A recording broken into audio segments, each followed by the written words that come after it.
Welcome to Qatar KickAround, the nightly wrap-up and discussion of the day's action in the 2022 World Cup. From the group stage to the final, our team is here, keeping you on top of the world's most watched sporting event. Brought to you by Westwood One Sports. Howdy-ho, and welcome to the semifinal numero uno of Croatia and Argentina wrap-up of Qatar KickAround. Oh, that's a mouthful. It is. I think I screwed that up. Anyway, we do this every night at the end of the day of the action at the 2022 World Cup stuff. Hi, my name's Peter, and right over there is the man that knows more about the World Cup than the internet, Andy. Howdy. And way over yonder in London, England, is a mystery man, an imposter. Yeah, not recognizable Oh, wait, today. it sounds like him, but I Yeah, think he's in does disguise. It's Lars Sivertsen.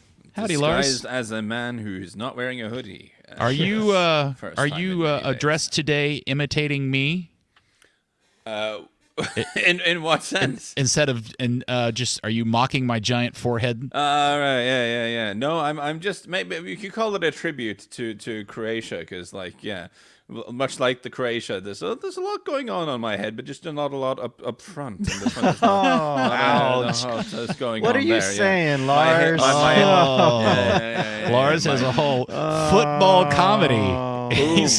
He's football humorist Lars Sivertsen. I didn't even think exactly about right. that. Well, welcome to our shindig this afternoon. We only have the one game to talk about, and we will get into it. But first, because they paid so much money for this honor, it's time now to do Professor Andy's World Cup Trivia, brought to you by Soccer 90, who didn't really actually pay for it. I just like to say that for them. Bonus. Bonus. Have, Yeah, they it's a been, have they bonus. been in touch and distanced themselves from this feature? No, I have not gotten a text from Andrew going, could you please stop doing that? No. Yeah. But Cease maybe and desist. That whole bit is horrible, Yeah, guys. like, Don't do that we anymore. we don't want our brand associated That with that, Swift please. guy, please. Inane trivia. We want none of this. Yeah, right. We don't want you making Lars look stupid anymore, please. I mean, stop. I think in fairness, most of like sports apparel does that anyway. So I think this is very on brand. Okay.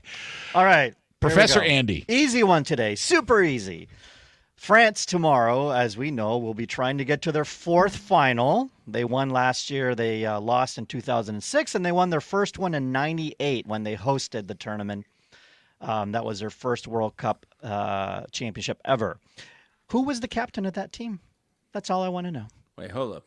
Who was the captain Of of the the, of 98? 1998 French World Cup winning team? Their first one. The first time they raised the trophy. The first Frenchman to raise the trophy. The World Cup trophy. Okay. Who was the captain? I think I know. Lars knows that. I think I do. But we'll get to it. Lars knows that. Why are you going so easy on Lars today? Did you feel bad after his... Well, Lars is like, self-pity oh, this cry and of- that. So I thought I've I'd been throw complaining. It's one too his hard. It's way making that me I look knew stupid. that he But then might what if get. I don't know? What if No, I'm you wrong? will. I'll look You even will. stupider. No, you will. You will. I'm confident. We will get to the answer of the trivia question in part 3 of today's show, which shouldn't last an hour, but you know us. Sometimes we can just begin to prattle on, which will take us to today's semifinal between Croatia and Argentina. Argentina 3, Croatia 0. This is where I leave. You know what? I was thinking about, again, I'm always thinking about this on the way down, how to set this stuff up, and it dawned on me, if you were just to take what you know about Croatia out of this is probably a stretch, but it almost is a weird compliment to say that you're surprised Croatia lost this game 3-0, because I certainly never, that's like one of the results I did not anticipate to take place today. No, because of the way they've been playing close, tight games and how they control the control the score line to a certain extent. And also, Argentina woke up a little bit. And we hadn't seen this Argentina, I don't think, or this collective, right, Lars? I mean, we were talking about it in the chat room. They're turning into one of the all-time great examples of growing into a tournament, I think we can say. Because, again, I speak as someone who had them to win the whole thing going into the tournament and who panicked after the first two games going, oh, my God, it's the worst prediction ever. They're terrible. And I sort of hastily retreated and pivoted to France as my horses to back. But of course... they have been getting gradually better. I think there's a real sense that you can go through, and we're not that desperate to fill time, so we're not going to go through all of them, but you could go through all their games and make a pretty good case for them becoming slightly better for every game that's gone by. I think that's fair to say. And this, I think, was their most accomplished performance so far.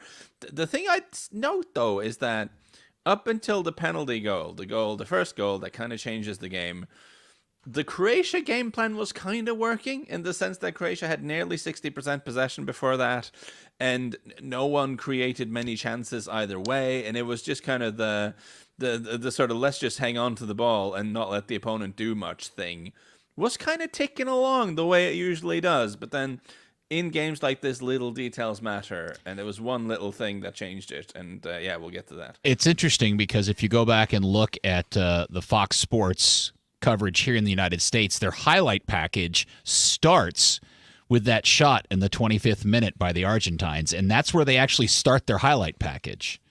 Is that moment followed up by the first Argentine goal? But the penalty goal, that shot. No, the shot before it, the one from outside the box that's easily saved, and he parries it out to his left. Yeah, right. Which is interesting because there really wasn't a lot going on for the first 25 minutes of the game other than Lars's point, which is Croatia was possessing the ball and being smart. But this is a classic example of that weird adage of goals change games.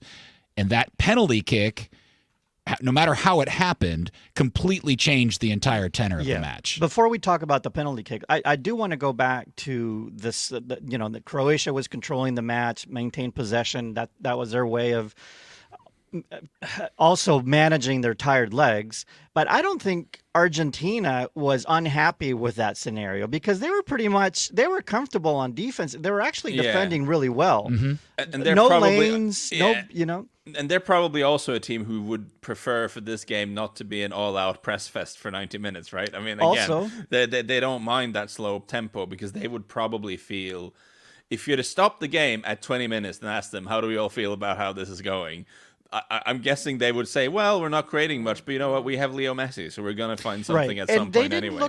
Were they ever, like you said, I mean, no highlights on the Croatian side. They possessed the ball, for but neither nothing team. happened. Yeah, right. Yeah. Well, the one that they didn't show that I thought was important and somewhat telling because there was at least in my well, let me ask you this question first. Am I wrong in saying that Argentina coming out in a 4-4-2 was that new for this game? Have they been playing that formation the entire tournament?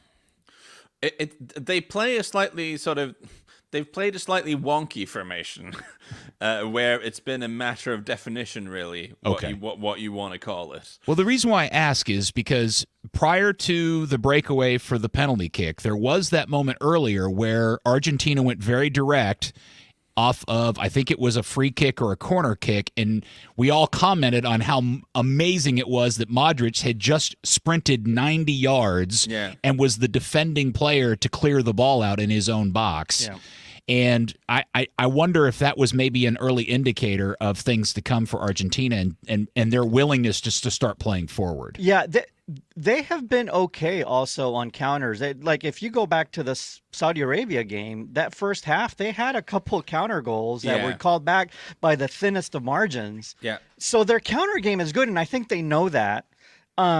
But again, they were just, I think you both said it, they were waiting for their moment. And ironically, just a few minutes after we were talking about Modric and what an amazing player he is and what he's doing this game, and I hated to see this because, he hardly ever mistraps a ball. It wasn't a mishit on the ball, a bad pass. He just mistrapped it. It was a loose touch.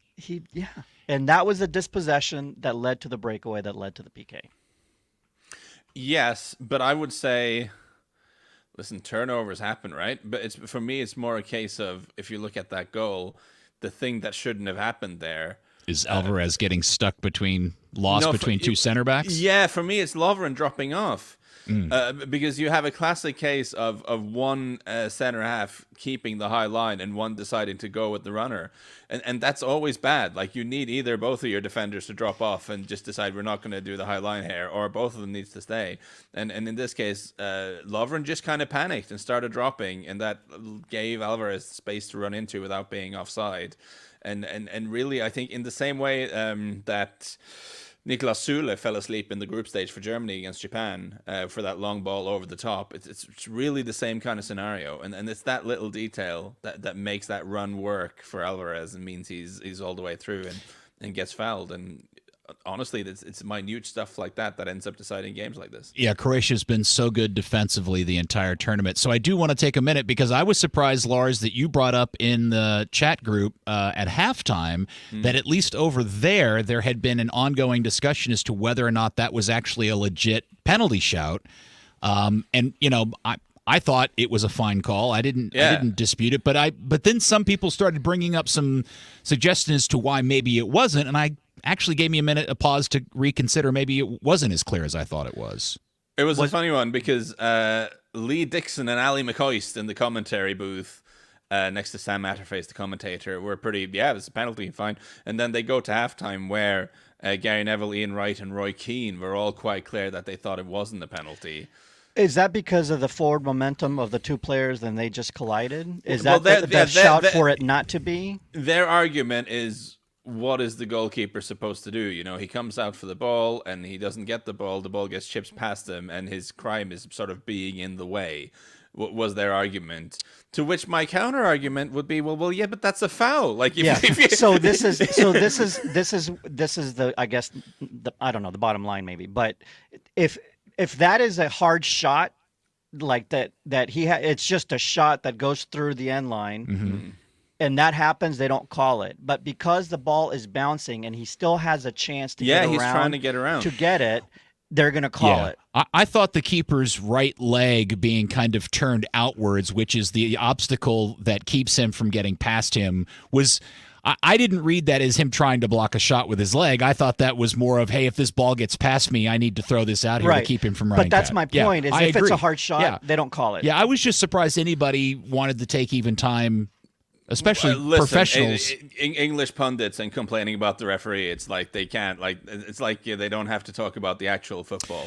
All right. And really, it also annoyed me because tons of fouls happen because a player shifts the ball at the last second, and then the opponent who was trying to challenge for the ball misses the ball and catches the player instead, right? That's how 80% of fouls, maybe not that many, but a large number of fouls happen like that.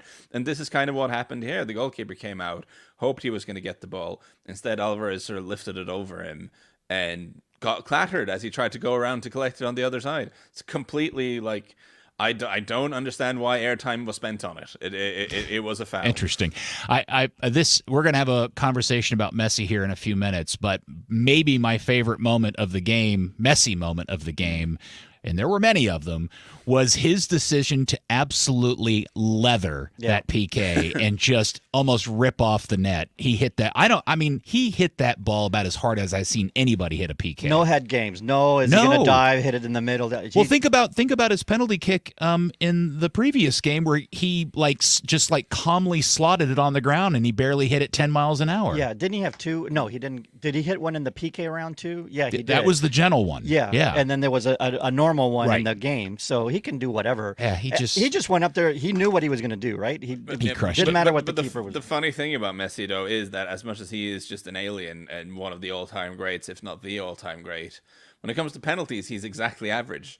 As a penalty taker, he's in terms of percentage. Yeah, in terms of penalty efficiency, he is straight down the middle in terms of what the overall penalty precision record for players in general. Probably a much better PK taker on the Argentinian roster somewhere, but there's zero chance Messi's not taking. You know, there's just nobody's going to no step chance. up and take that. But also just because of the mental side of it, because if you're, say, Rodrigo De Paul steps up to take that, it's going to be at the back of his mind thinking, God, Messi should be taking this, shouldn't he? Because he has such a strong status in that group, so it adds additional pressure. And then just a couple minutes later, Croatia has a corner kick that doesn't get played very well. Argentina is able to clear it, and then the break is on. Yeah. And then the young Alvarez's run is a mixture of bravado and just skill, bravado, and luck, all in one. Yeah, yes, and I mean, the luck is a huge component of how luck that thing it played. bounces just enough to the height, right, where he can then volley it. But the fact that he even tries to do what he's doing affords him the luck for the ball to arrive back at him. You earned your luck. Like, objectively speaking, it's probably bad decision making to not pass the ball. Right. I'm just looking at I'm cheating. I'm looking at the goal as we're talking now. And there's one guy to his left. He definitely should have passed there, I think. But he manages to sort of get his way past two defenders, both of whom should be doing better. But there's an element of the ball bouncing, Just a quick side comment about that. It does seem utterly ridiculous that Argentina has this young kid, Alvarez, who plays for Man City, who is a bench player behind Erling Haaland, who isn't in the World Cup. And those are kind of your starting two striker guys for City. That just seems pretty ridiculous and embarrassment of riches. And that's kind of again, I don't know if this is true. This is just speculation. It's close to a footballing equivalent of conspiracy theory. But the sort of pie in the sky theory is that Pep Guardiola secretly wants to play Alvarez up front for Man City, yes, but Haaland is just scoring too many goals. It's akin to when he had Aguero in the early days of Guardiola at City, and he brought in Gabriel Jesus, who's much more of a sort of pressing, all action Guardiola type forward. And you had the poacher, the sneaky Aguero, who was there, and he kind of didn't fit in, but he just kept scoring so many goals that he had to use him. I wonder if some of that is at play with Alvarez at City there as well. But he's going to have to just learn how to play left wing, I think, is the way for him to get into that team. Andy, because you are, by the way, everybody mourn Andy's day because he finally has run out of national teams to root for in the World Cup. Oh, God, no. Yes.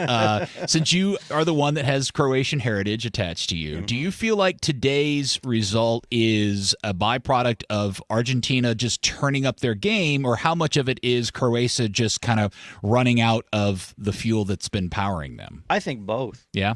Right? I think both. I think if Croatia is a more rested team, this Argentina team that looked the best today, maybe it was a closer game.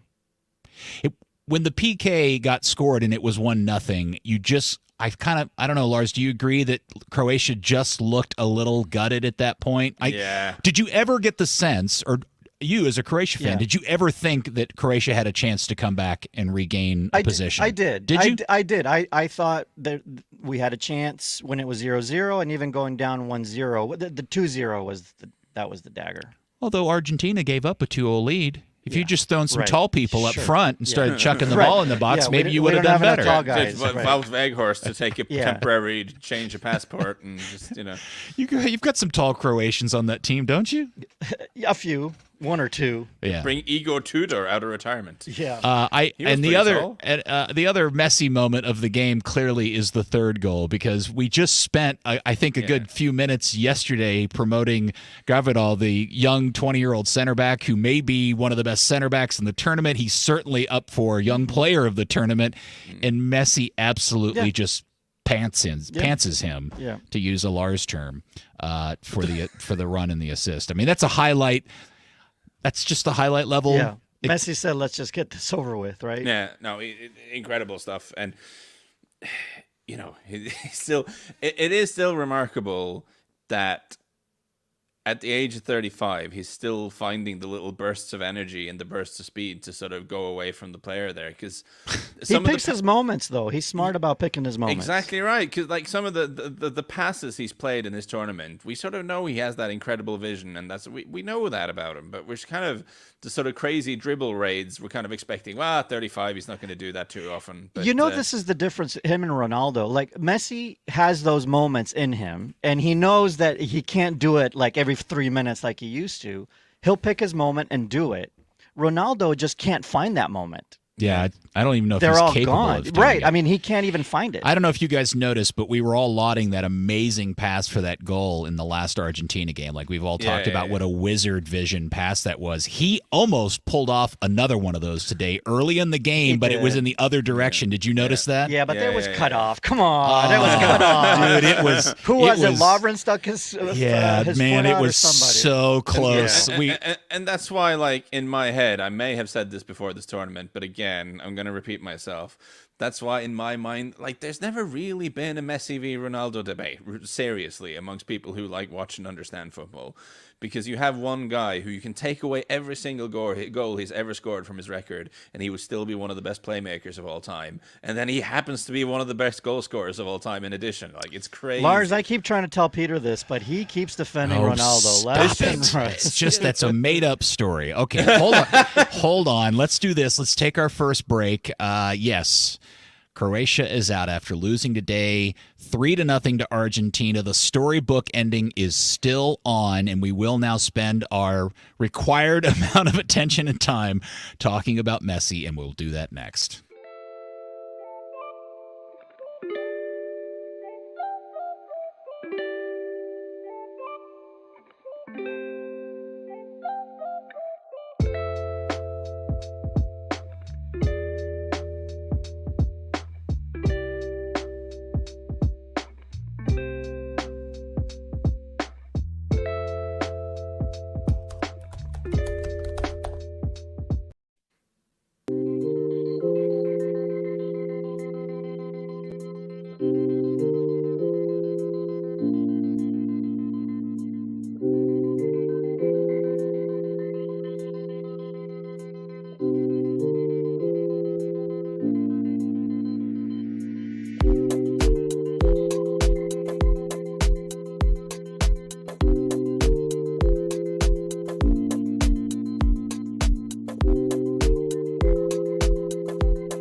Here's part 2 of today's Qatar Kick-Around, which is our review of the first semifinal, Croatia and Argentina.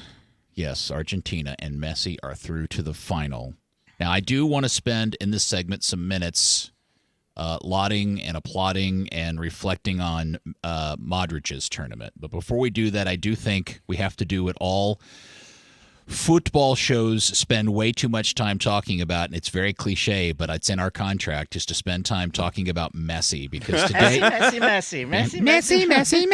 Yes, today was a special day because I felt like we saw there was a moment in the game where he, like, there are these weird Messi moments in his career, because we all talk about how Messi just walks around and just spends all this time just kind of like laying in wait. But then there are those moments where Messi just goes, all right, no, I'm going to get involved. And you start seeing him way back in the defending half of the field, and he's tackling people. And that happened in the game today. But the thing I wanted to know, Lars, over there on your side of the pond, did your commentary make as big a deal and make a note of about 8, 9, 10 minutes into the game, Messi had gotten tackled on the near side of the field and challenged for the ball, and when the ball went away, Messi was leaning over, grabbing his left hamstring. Did they make any comment about that here? Not that I picked up on. Okay.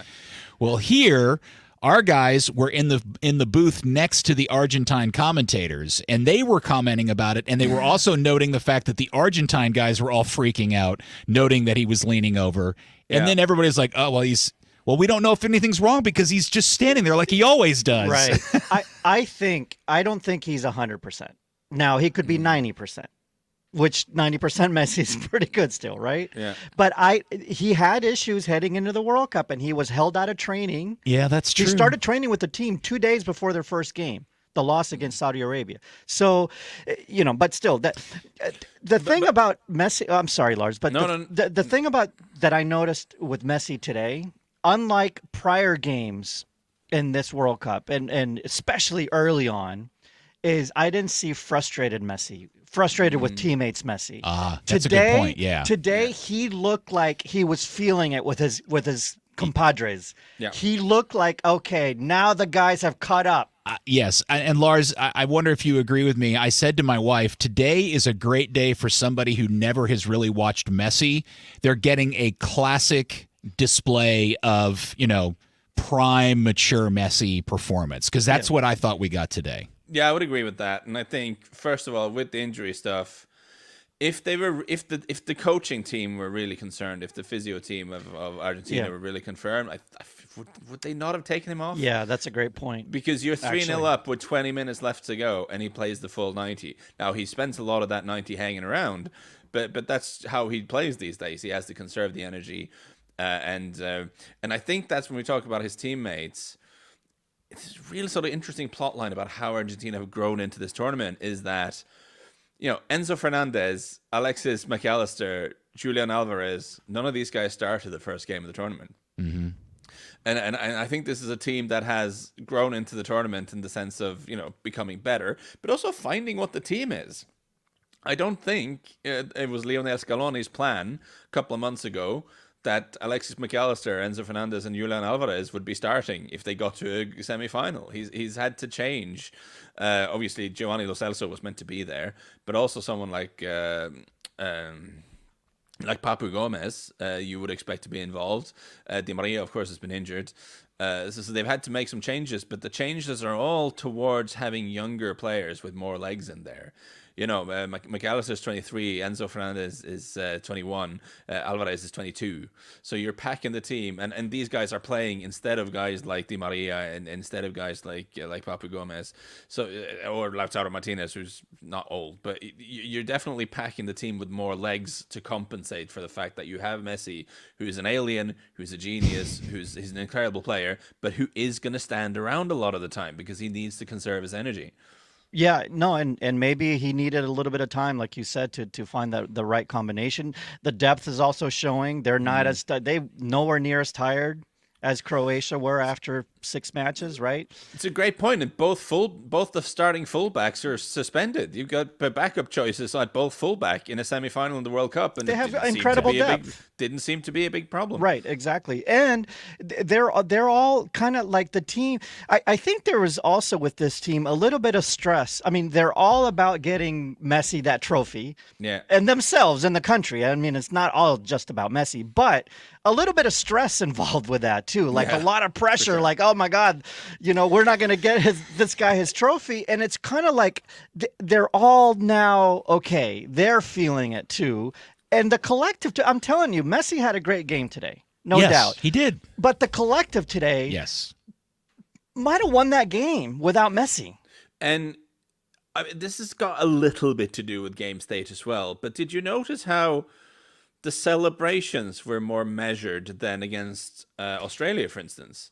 It was much more a sense of, well, that was fun. The team played well. Everything went to plan. It's all good. Whereas Australia, they went wild, and people were like, guys, you've beaten Australia. But they really suffered a little bit in that But game. I think the celebration there was like, oh, my God, we're starting to click finally. And it was more like, relief. Well, now it's mission. Now the mission has set in. And now they're like, okay. How much of what we saw today is the fact that they won the game comfortably, which is something that I don't think they've done yet this tournament? Well, Mexico, they didn't play well, but that was comfortable, right? I mean, because Mexico wasn't good. Once the great Messi goal happens, but before that, that was anxious as heck. They played so badly for so long in that game. I mean, I think that was kind of my point at the beginning of the show, which was just saying that you lost 3-0 to Argentina is almost a compliment to Croatia, because teams have lost 3-0 to Argentina forever, and I just, that being a surprise to see Croatia go out that way. It all finally, that storybook ended. And there's one small thing that sounds really basic, but I swear to God, I've watched a lot of Argentina in World Cups in my lifetime where this hasn't been happening, which is people are actually making runs ahead of Messi when he has the ball. Like, so often there's been a sense of just give the ball to the great man and he'll do something. But people have to move. Like, for him to play those genius passes, people have to make runs. That's the difference with this team, and this is why we all collectively picked them to get this far, right? Is because this was finally a team that Messi had around him that wasn't just about Messi. How much of it is a younger generation of player who grew up watching Messi and learning to play like Messi? Does that make any sense? I'm not sure that's it, because very few of them do. Like that. In fact, part of the reason why this I don't mean like works is stylistically. I don't mean like they play themselves like Messi, but the fact that they are a younger generation. I mean, he's clearly an older generation, right? You see where I'm coming from? I'm doing the math in my head to see like how old they would be. I don't know. I mean, I'm sure Messi is every one of those guys' favorite player. Development, and they're developing guys that can do that. Oh, can I throw one thing in? Please. That, again, I'm shamelessly stealing a more competent journalist's point here, but this is Tim Vickery, a very experienced and excellent South America correspondent for the BBC and others. He's lived in Brazil since the late 1990s.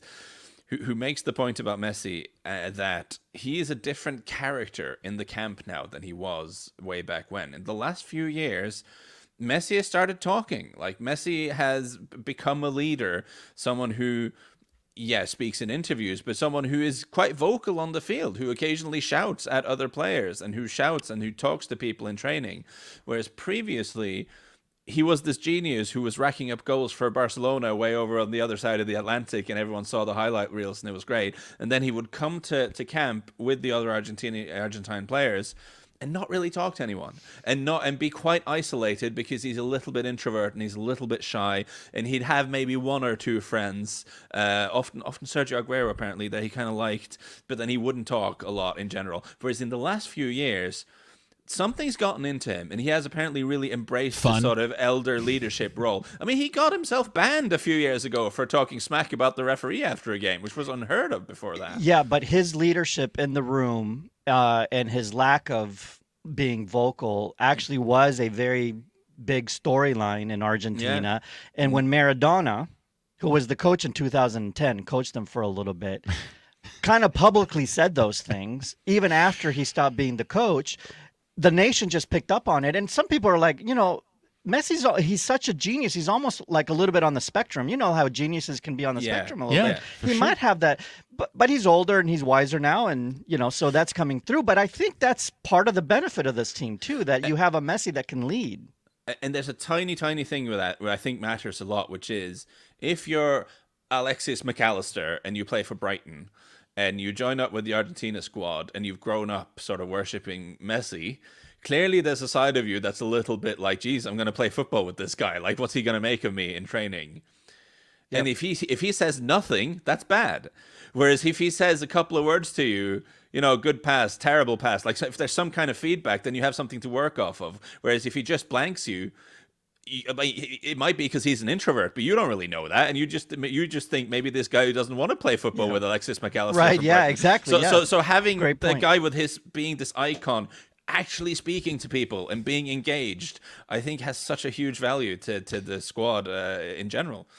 You guys are the ones that are going to be able to reply to this, but you mentioned Maradona, and this made me remember a conversation that I had many months ago prior to the World Cup with an Argentine friend of mine who was convinced they were going to win the World Cup simply because this is the first time they've played in it since Maradona has died, and the specter and the weight and the dark cloud and all of that has laid on not just Messi, but the team and the nation overall is gone. But especially Messi. And I wonder, is there anything to that? Yeah, of course. Do you think so? I think so, because it's Argentina. This is a. I don't think we understand this. This is a singular soccer nation. I mean, this is even Brazilians and Germans and the Spaniards and the English. All due respect to those soccer nations, Italy is the only one that would come close to every single individual, every single citizen from that country being crazy about the sport. I mean, it literally is a soccer mad country. And who they have defined as the best ever in their eyes so far, Maradona, speaks the things he was saying, the country just grabs onto that. And so Messi hears these things, right? And it's one thing to let your club down, your club team down. It's the other thing to let a nation down, right? And in his eyes, time after time after time, they weren't getting it done. It starts to get to you. And then when that voice was no longer a voice, I do think in a little bit, it helps psychologically. I really do. And I think stuff like him becoming a little bit aggressive, I think really matters in Argentina. Like there was after the Holland game. After the Holland game, he was doing a press interview, and your memory for this stuff is better than mine, Peter, but his exact words escape me. But he sort of, whilst waiting to do a press interview, sort of had a word with the player. It was a Dutch player that was eyeballing, giving him the stink eye, and he goes, "Go away, fool! Just go away. Yeah, go away. Who are you looking at?" Have you seen somebody's turn that into a song? Yeah, sorry? No, it was game? No, it was in press row. After the game, he was being interviewed, and on camera, you can see him, the reporter's asking him a question, and Messi's completely distracted because a Dutch player's giving him the stink eye, and they're kind of trading the stink eye. Yeah. And Messi just goes, "Go away, fool, go away." We should note that the Argentine team, after that game, they weren't the best of sports, by the way. Oh, no. Right? No, but then neither were the Dutch, so that's okay. Yeah. But the point is that little thing has been like clipped and put into reggaeton music. And really? sort of, it has kind of become a meme in Argentina, because this was always a thing with Messi. Of his nickname of Messi is an alien relates to not just the fact that he does otherworldly things on the pitch, but he's always been like a man apart in Argentina, really. You know, people found it easier to identify, obviously, with Maradona, but even someone like Carlos Tevez, who was obviously a sort from of... the streets. Messi moved to Spain at a very young age. Right. Yes, all that stuff. Yeah. Tevez was forged by the streets and was someone who could probably handle himself in a knife fight, whereas, whereas Messi was formed by an academy in Europe to a large extent, you know? And he's not Argentine, is what they would say, right? Yeah. Until he wins the World Cup. And the fact that he's now showing a bit of aggression and being talkative, and I think that really more Argentine. I think that really I helps think create standing up a for the sense flag. What Lars is, I think. It's standing up for the flag more. Yes. They wanted more of that. Like, and have more passion for the jersey. Also, just being a personality who resonates more with the people, not being a distant person.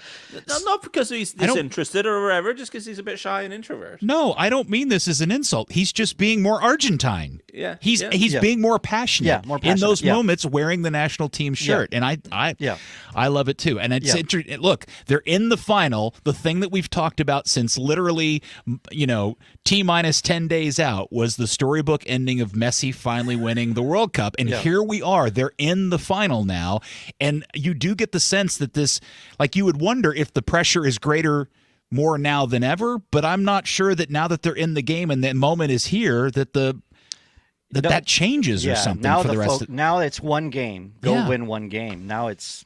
And I think this is me sort of psychoanalyzing things from 1,000 miles away, but I would imagine the pressure is slightly less because it feels like the team is working.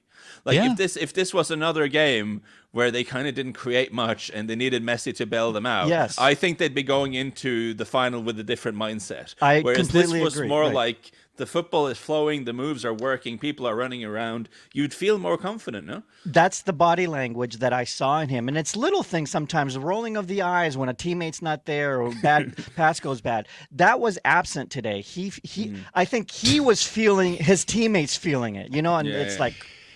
He was feinting and juking and doing all the skill stuff today. Some of those moments where he was like boxed in by 2, 3, 4 players, and at his age was just clear. There was some stuff that he did today that was just it was classic. It's not that we haven't seen it before, but to happen in a World Cup, it was outstanding. It was great. All right, as promised, before we move on, Lars, we can bring that back. I do want to take a minute because this also marked the end of at least, I'm assuming, the World Cup career for Luka Modric. Yeah, you'd have to think so. Whose own personal professional career isn't that far off the mark of Lionel Messi's. No, look, 5 Champions League titles. Messi, I think, has 4. Now, Messi has 11 league titles. Modric has 8. I mean, Messi's Messi. I'm not trying to say that Modric had to play at Spurs. Yes, despite that, he's still, played left wing in a 4-4-2 under Harry Redknapp. Very strange times. The time between Ronaldo and Messi winning all those consecutive Ballon d'Ors, he won the one that they didn't win. Yeah. So he's a generational player too. He just happened to play and during the Messi Ronaldo generation, right? And so that's just today. I mean, as hard as he worked today was the first time where Yes. I got the vibe that dude is running on fumes. Yeah, he looked a bit tired. Yeah. He had a couple of moments that were like breathtaking the way they will be. But you're right. Him, when they went 2-0 down, there just wasn't a reaction from Croatia, which is not really what you expect from Croatia. But it was a game too far for them. They were tired. They were done.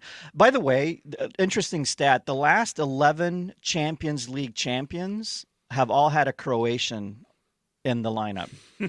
Yeah, if you're relatively new to the game and you don't know anything about Luka Modric, just go watch a bunch of YouTube videos of that little dude. He's by the way, just to refresh you, he's 37 years old.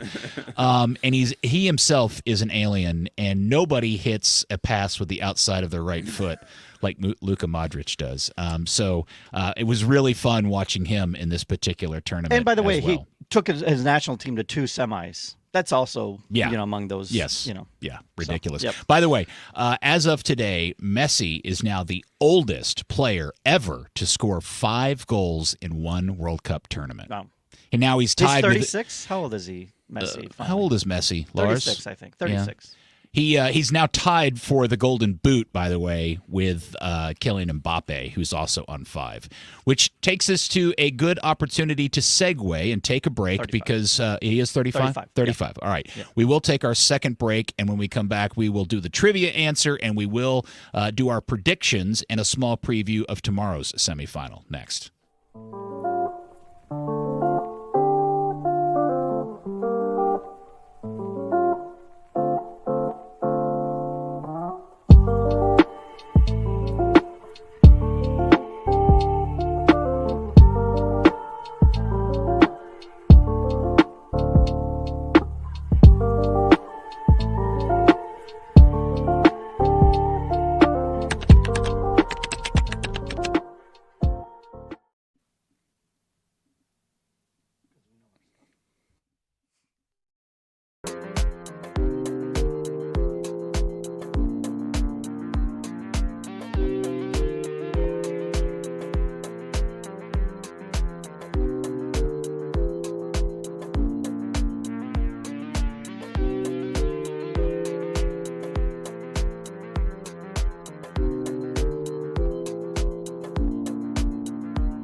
This is part 3 of Qatar KickAround, our review, recap, and discussion of the first semifinal game. Argentina 3, Croatia 0. Messi is in the World Cup final. Rejoice, celebrate.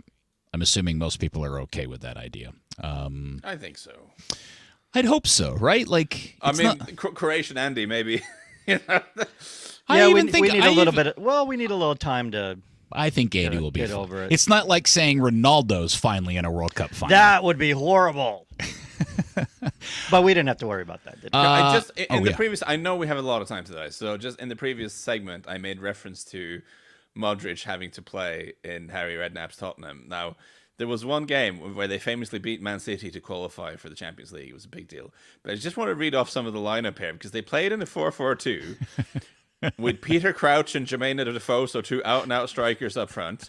Gareth Bale on left wing, Luka Modric and Tom Huddleston in the middle. Now Huddleston moved like Huddleston. You know the Ents in the Lord of the Rings, more mobile than Tom Huddleston, right? So he's not exactly a terrier like midfielder. Yeah. And then Aaron Lennon on the right flank. There was just no ball winners there at all. It was a crazy system. Yeah, that's so rude to Mr. Huddleston. One thing about Modric's run too, with 2 semis. This team had 18 different players than the 2018 team. I mean, the one constant, Perisic, who deserves a lot more credit, and and Modric. So well, it just speaks to the quality of the entire Croatian setup, right? Like that's just for such a tiny nation, very good such a development. relatively new nation. Basketball and all soccer of that both. stuff Yeah, good is development. Okay. well, I'm glad all their best athletes became football. Yeah, no, they have good basketball. All right, Good it's hoops. time now for Professor Andy's World Cup trivia, brought to you by that soccer website where you can go buy soccer junk on. I think it's called soccer90.com. All right, so France tomorrow will be trying to get to their fourth final. They won last year's. They got to the final in 2006 and lost to Italy, but they won their first one in 98 when they played it in France. Who was the captain of that team, Peter? Well, I think Lars will know this. I think and I'm trying to recall his name. It was not Zidane. It was the long blonde-haired dude, wasn't it? All right. I don't Lars, remember his you name wanna for take a stab? Petit. Wasn't it? Is that his name? No, so you're wrong. Oh, Lars? Okay. Lars, I'm are you going to cheating? No, I was looking up a Luka Modric thing. I would look so stupid if I'm wrong here, because you know what? I also thought Petit for a second, but I do believe it was Monsieur Didier Deschamps. That's right. Ah, there he goes. Double The fist. current Yeah. coach See, of the national team. The secret to Andy's World Cup trivia is that it's always tied to something we're about to talk about. So Deschamps is the yes, okay, duh. God, when am I going to get my own observation through my own thick melon-sized head? Play the player, not the game. Hey, I wanted to know, did anybody also pick up that we now have that super annoying tournament bit where the tournament organizers and the ball supplier decide to change the colorway of the ball? Yeah, what is going on with this? All right, so this is the second or third tournament in a row where Adidas, and they do this in the Premier League in the winter, and it's a thing now to sell more balls, but the ball went from being the white with the multicolor to gold and kind of a maroon color. It's the same design. But it's the same colorway, ball. it's the In same that ball. sense, yeah. Everything's the same. The chip in the middle, the mouse, whatever. It's but the color changes to celebrate the fact that this ball's being used in the semis and the final. And I'm assuming the third. What if they didn't let them play with that ball in the third place game? What if they had to go play with? By the way, third place game, one of the most interesting games there is in the World Cup. Right? Hold your Croatian pants, good, Andy. I'm just kidding. We'll talk some third place game here in due time. But anyway, the reason why I bring up the ball is that the thing that drives me nuts is the choice to make the ball gold at distance makes the ball look like it's the white ball's been rolling around in dirt and mud for too long, and it's a filthy ball. That's what I don't like about it. So there's my weird soccer nerd commentary. Should they make a ball like the previous champion gets to every game they play in the next World Cup plays with a different colored ball? You know, like they MLS? did that in Major League Soccer. Yeah, that's what I'm saying. That's where I got the idea. Yeah, Lars, That would be funny. one year in Major League Soccer, the defending champs, their games were played with a different colored ball than the rest of the league. Oh, don't give them ideas. Yes. There are marketing people who would love that so much. It was such a donkey idea at the time. Okay, tomorrow, 1 o'clock, it is France and Morocco. Now, the news is that there is a flu outbreak within the French ranks, and is it sorry, now I've got Petit on the brain. It's Rabiot and who else that is apparently ill? Yeah, so there's a suggestion that there's illness, certainly.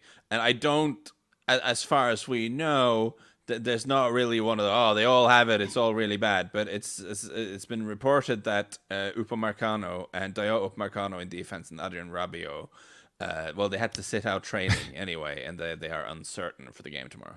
Is there any chance anybody's like, is there any chance we could let Upamecano just sit because he's been the guy that's most likely to give up a penalty kick? Yeah, I mean, Ibrahima Konate probably will come in. I mean, he's a very, very good player, so that's not going to be a massive. But Rabiot, as much as he has been a figure of ridicule, been really, really good. Had a good tournament, and Didier Deschamps has this again. He has some funny ideas that not always everyone agrees with. Surely he should play Camavinga if Rabiot is out, because he's even played left back a little bit. He's sort of left-sided, but it's almost certain to be Youssouf Fofana, which I'm less keen on. So we'll see what happens there if Rabiot can make it, and that's an interesting one to keep an eye on, because the fact that Rabiot can cover as much ground as he can has kind of been important to that side of the pitch for France, because, as I've said way too many times already on the pod, that Mbappe, Theo Hernandez thing, scary going forwards, bit iffy at the back. So you want the midfielder on that side, usually Rabiot, to be able to cover some extra ground. Well, and he's been very important in that regard. Here's my cheap joke. I'm sure Rabiot is at the hotel and his mommy is feeding him soup to make him feel better. Yeah. Absolutely right. What about Morocco? What's the Andy, that was a latest? really funny joke, and you just didn't even react at all to Yeah. it. Thank you, Lars. I appreciate your appreciation of my so the Rabiot mommy joke. The latest on the Moroccan thing from French outlet RMC Sport, who are quite serious. They are reporting today that Nazer Mazraoui, the fullback, who's ostensibly a right fullback, but he's playing on the left because that suits Achraf Hakimi a little bit better. He is thought to be fit again to play France, but the big question marks are still over the centre halves, Naïef Aguerd and Romain Saïs. None of them are confirmed ready. Okay. They're both tagged as uncertain. So we don't really know what's happening. So that's what we were kind of waiting on that to make our predictions today, right? In that situation. Before we make predictions, and in terms of rooting interest, I mean, we've kind of been Team Morocco, right? We've been backing those guys to keep going because it's such a great story. But now we're thinking about the final and what we want to see in the final. Yeah. I mean, Mbappe against Messi, Argentina against France, that's a pretty classic looking final, right? So I'm happy either way. Like, right. It would be great to have Morocco in the final. And sure. Sounds patronizing to say it, but I think it would be good for the World Cup to have an African team in a World Cup final at some point. Yeah, or a minnow like this, you know, quote minnow. I also think it's not unfair for us to at least take a minute and say, if Morocco was at full strength in terms of, I don't mean energy and stuff, but if they had their best players not injured and a normal level of energy expended at this point of the tournament, I think our feelings about their chances in beating the French are much different. Like, we would legitimately go, you know what, I really have to consider Morocco's opportunity, considering they've beaten the Belgians and they've beaten the Spanish and they've run through this tournament that way. So Portugal. Yeah, look at a team. They're a team who have drawn against Croatia, beaten Belgium, beaten Canada, knocked out both Spain and Portugal. Like, that's a much tougher run than Argentina have had to get to the finals. You said that they would have absolutely deserved it. So it's in that sense, I won't be too disappointed. I would also just think, narrative-wise, as in terms of just as a story, to have a kind of a passing of the torch game between Messi and Mbappe, there's an appeal to that too, because there's really no doubt in my mind, certainly, that Lionel Messi has been sort of the number one player of this last generation, and Mbappe looks like the guy who's the next guy, right? Wait, but is a passing of the torch, does that require France beating Argentina? Can he pass the torch if he actually beats Mbappe in the final? That's an interesting question. And maybe Mbappe won it last year, so yeah, but that could be a sort of, listen, I'm doing my but last a symbolic match, right? You'll get the photos of them shaking hands and this sort of thing. Yeah. That'll be but, I think we're getting ahead of ourselves. Regardless of who wins, listen. I would like Lionel Messi to win, just for selfish reasons, which is whenever people have this discussion of whether he's the best and whatever, right? I just want no one to ever bring up didn't win the World Cup. Like, I don't want to hear that ever again. His legacy. But for him, look, I'm not arguing he needs this for his legacy, but he himself. You're allowed to think that, by the way, even if I disagree. Like, just even if I'm because this is outside this pod. This discussion's been had, but I think he will be like, clearly everybody wants to win the World Cup. It's not but I think he will feel like, right? Of course, my legacy is now secure. Yeah, he has a legacy. It's just going to go to that next level.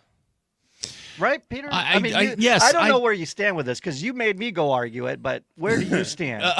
Well, no, I completely agree. I think his legacy is solidified. It is what it is. But I also know enough Argentines and have spent enough time, reading up and trying to figure out what that craziness is about Argentine football to understand that that's just a different world. Right.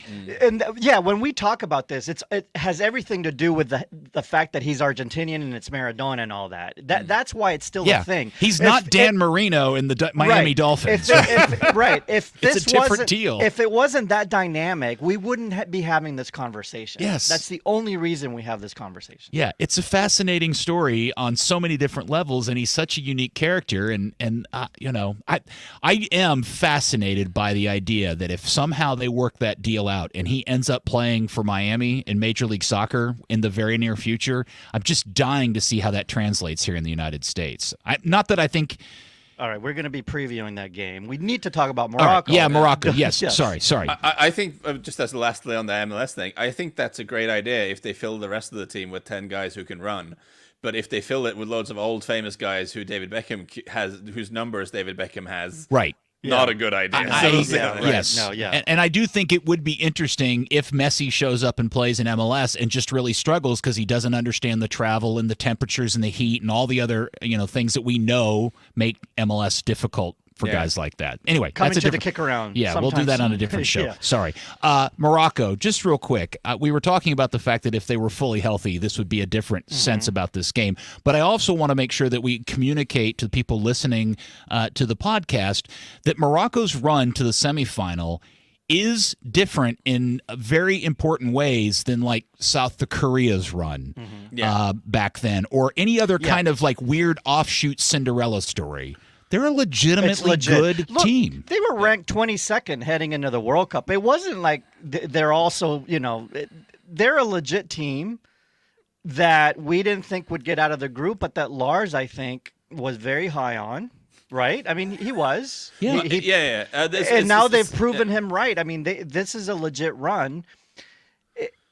And look, they have a ton of supporters there. So they're the de facto home team.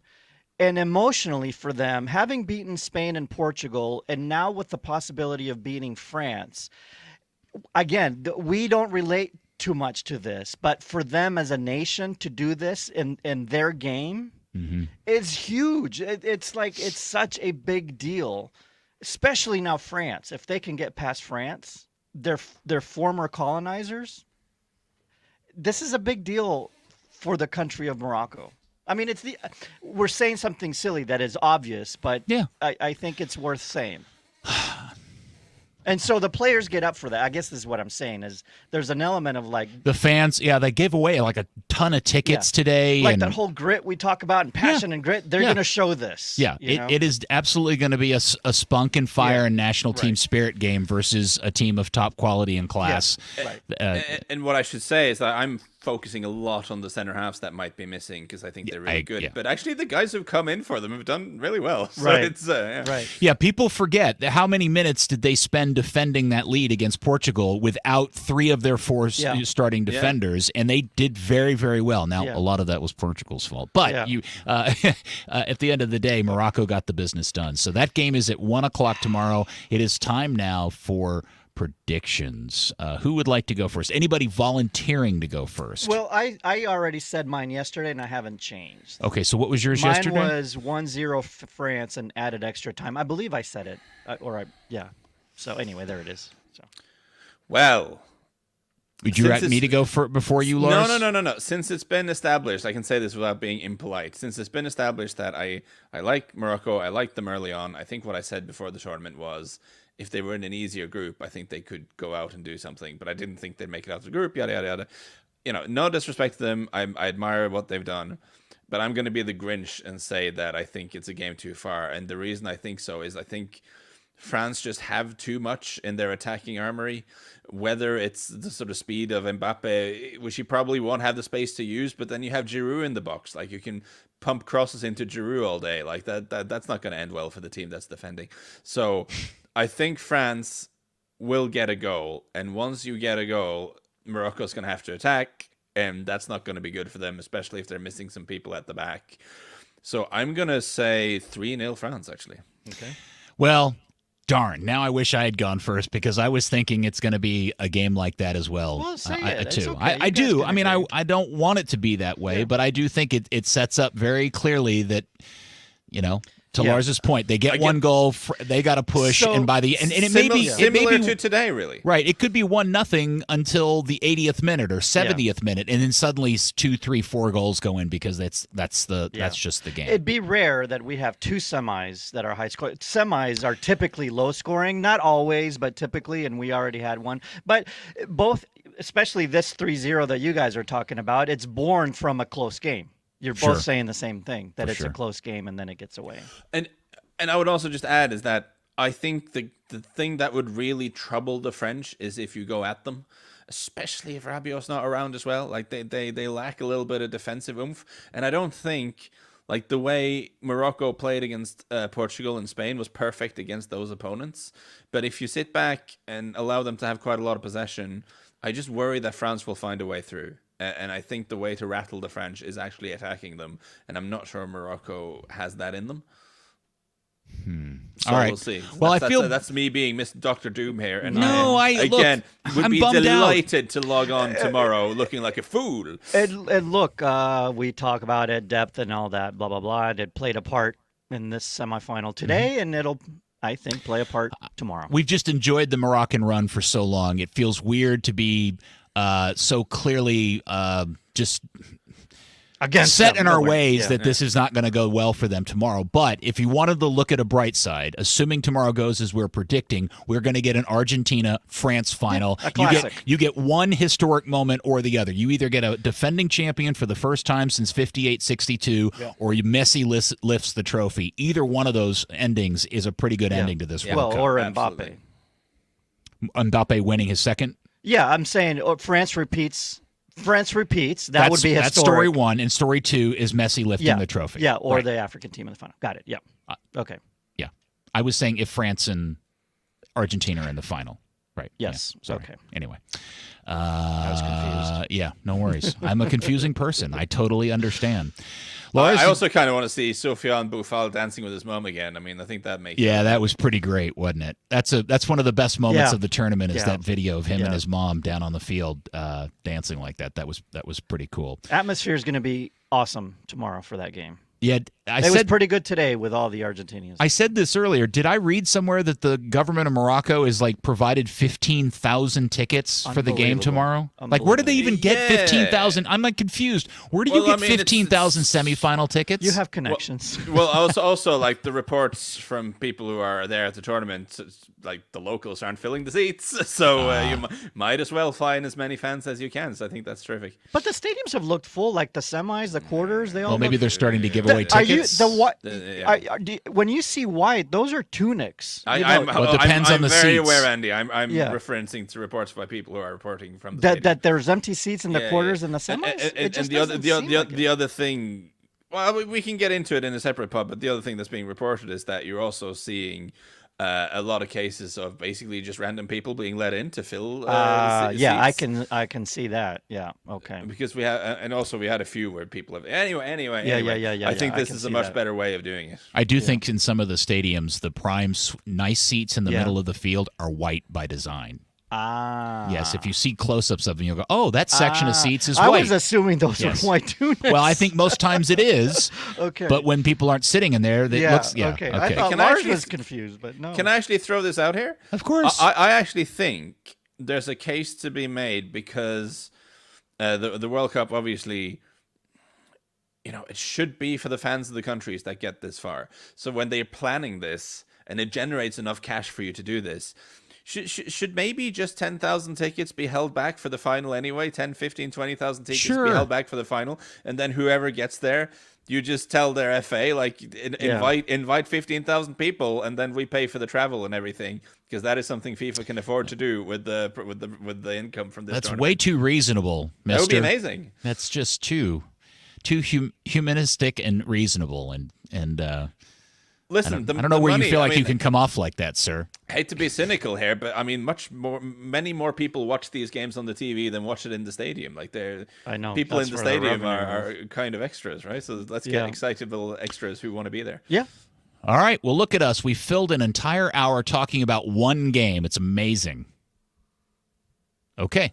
Everybody seems as impressed by that as I am. Lars. I'm very impressed with myself, always. Always, yes. Well, it's good to actually see you today, Lars. You're not hiding under disguised a hood. Figure, yes. Thank you once again, and we will speak to you tomorrow, sir. Anytime, sir. Andy, thank you, sir. Sorry about your Croatia. That's all right. You can join. It was a good run. You can join Lars and I in being out of the tournament. And thanks to you watching the live stream and downloading the podcast. We love and adore you. Talk to you tomorrow after France-Morocco. Get stuck in and win your 50s.